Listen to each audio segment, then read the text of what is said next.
hello, everyone. I am so happy to once again be before you with another episode of Soul Star Insight. I am actually pre-recording this podcast in the night, because we have to embrace both our light and our darkness. And in order for me to tell this, uh, I'll tell this story of my life in a very dark period of my life, but in a period of my life I was supposed to experience on this path. This is going to be called Divine Protection in the Streets. Now, when I was younger, I had just dropped out of high school, and that'll be another podcast again, just to kind of put some things together with my life.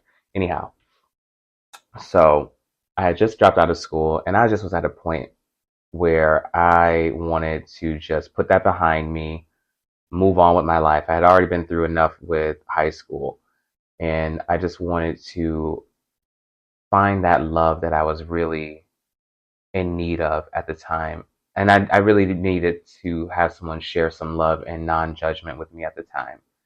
So I discovered a way to communicate with others, because back then we didn't have Facebook, we didn't have Instagram, we didn't have, more ways of communication.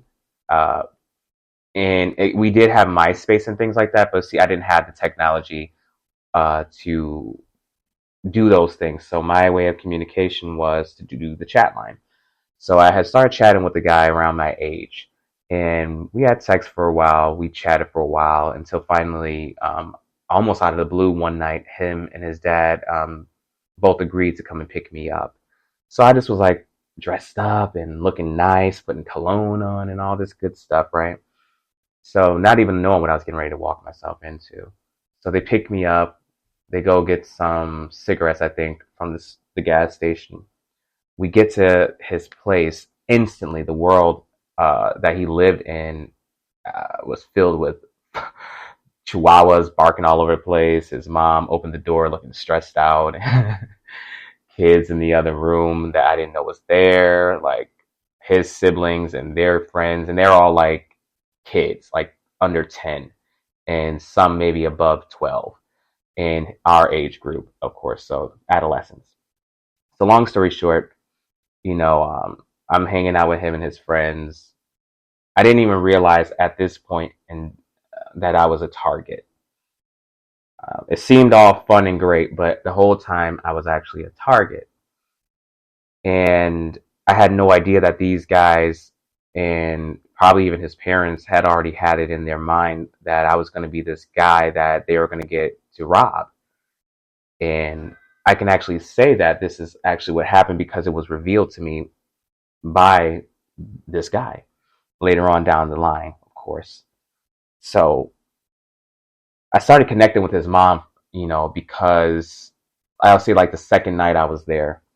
And this went on, by the way, for about 4 months with me being there, to the point where my mom was calling the police, and it was all over the place. So I started connecting with his mom on the strength that his mother was prostituting, and he needed to watch his siblings because there was really no adult guidance around the house. His dad was on drugs, his mother was on drugs, and in order to really help this boy out, I would walk with his mother up to, the Ave, and I would literally be up there with her and making sure she was okay. She was a regular mom, honestly. She would come home. She would make sure her kids were fed. She would use that money, not just for her drug use, but to provide for her children, to make sure that, her son was okay, that everybody around her was okay. And then she would, do her drug habit, and she had her own personal guys that would come get her and things like that, so that she didn't always have to go up there. But on the nights that she had to go up there to make that extra money, really for her kids, I would go up there with her without even a cell phone sometimes, because I had to give her my cell phone, and I had to wait for for like 10 minutes to make sure she was good, and then walk back to this house, which was probably in walking distance, about maybe a 10-minute walk. Could have been a little longer. And I remember there was some nights I would be walking in those streets and I would just be like so petrified and so scared, and just praying to God for protection, and praying to God that nobody would hurt me, rob me, or anything. Even I would even pray that she would, be able to get the trick that she needed to, just so that I didn't have to stand up there so long.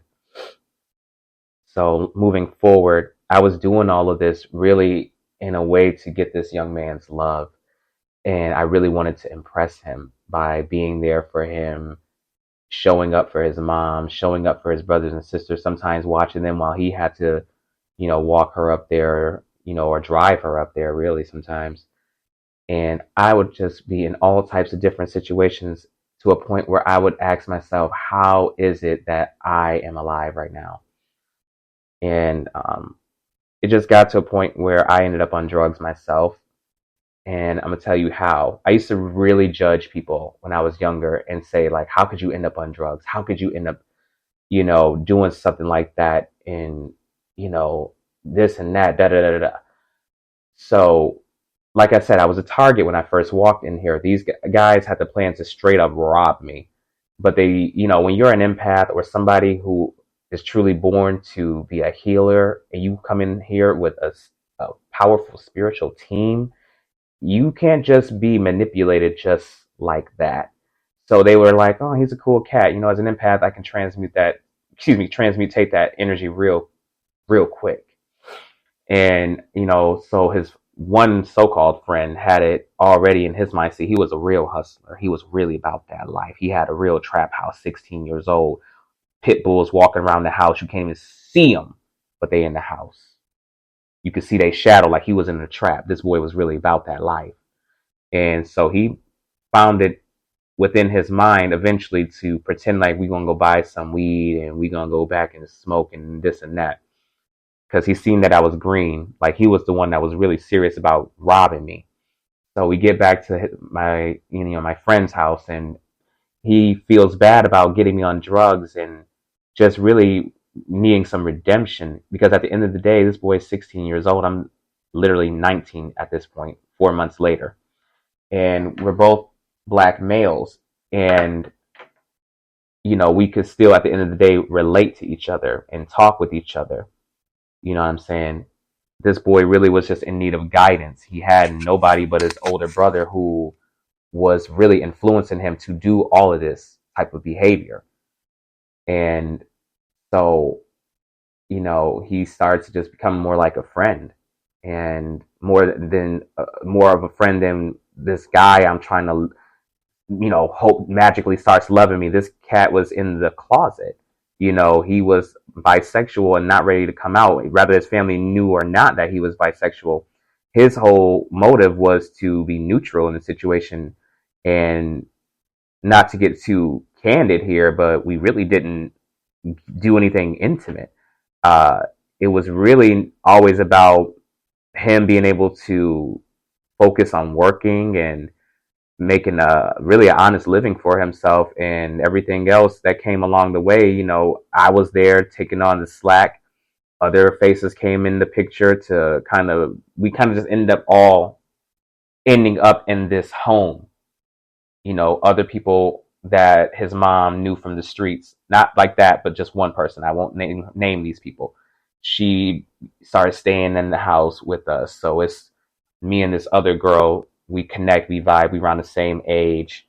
Her and I really click, and I'm really doing drugs because she's doing them, and she's really looking out for me, and she's really like making fast money because she's younger. No disrespect to older women that's still out here having to make their money that way. She's getting more clients quicker, so we're hanging out more, and it really just became really like fun. I was around people that weren't judging me, and the drugs kind of mellowed out, the pain I was really feeling inside, being oppressed with not being able to be an openly gay black male.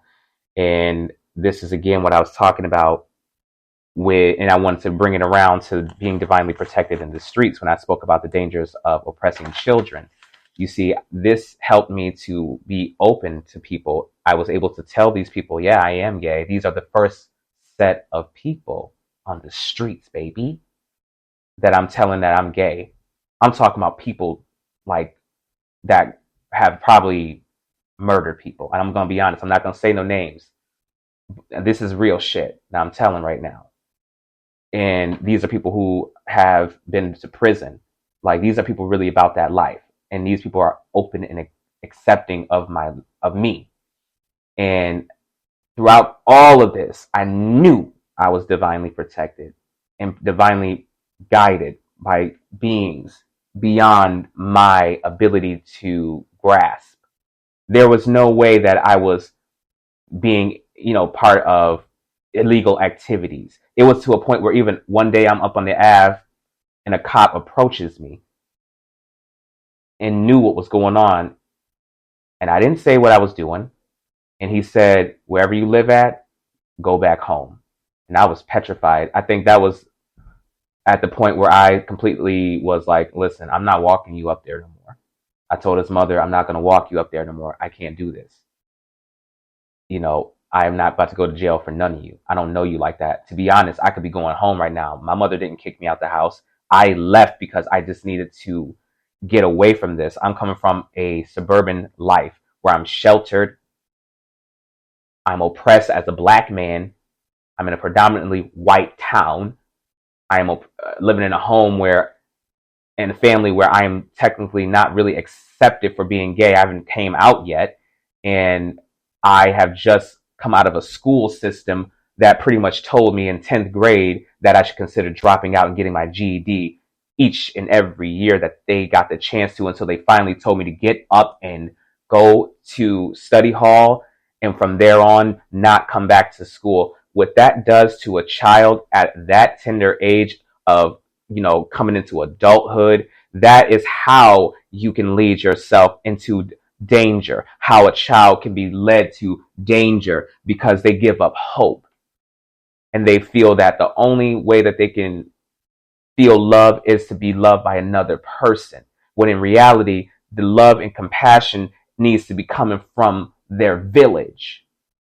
My mom, I'm not saying she wasn't loving me, because my mother loves me dearly, but she wasn't able to see some things at the time. She had a lot going on that she was dealing with at the time and wasn't able to fully embrace her own self and fully embrace me, to the point where I had to lose my shit after a while. And I'll get into that another time. So this is how I end up in this situation. I felt more accepted. I was looking for this young man to love me because in reality, I was experiencing all of this on my path, so that one day I could tell this story, so that one day I can talk about this. Because I knew I had a calling on my life. I knew that there was something unique about me, because not many people can walk the path that I was walking. I got to write some of this shit in a book, because I really can't tell you it all within 15 or 30 minutes. Long story short, I ended up finding my way back home because his mother ended up getting evicted, losing custody of her children. He ended up living with one of the girls that she was on the Ave with, who already had a baby in her belly and was doing drugs the whole way. Baby ended up with autism, you see.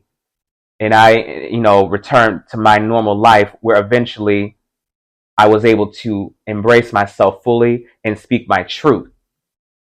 And this is how slowly but certainly I've gotten to where I'm at now and where I'm going, so that I can teach you that no matter where you are in the streets, you are under divine protection. Have you ever asked yourself in certain situations like, yo, how did I literally live through that experience? How did 10 to 15 to 20 other people, or even 100 people, get murdered and I survived that? Because you are supposed to be here. You are under divine protection no matter who you are, where you come from, because you are meant to be here to say something, to change lives. Now, this is really just a quick shoot that I'm giving out to y'all, and I really hope it motivates you and gets you through your day. I love you, and I will come back with more love and knowledge.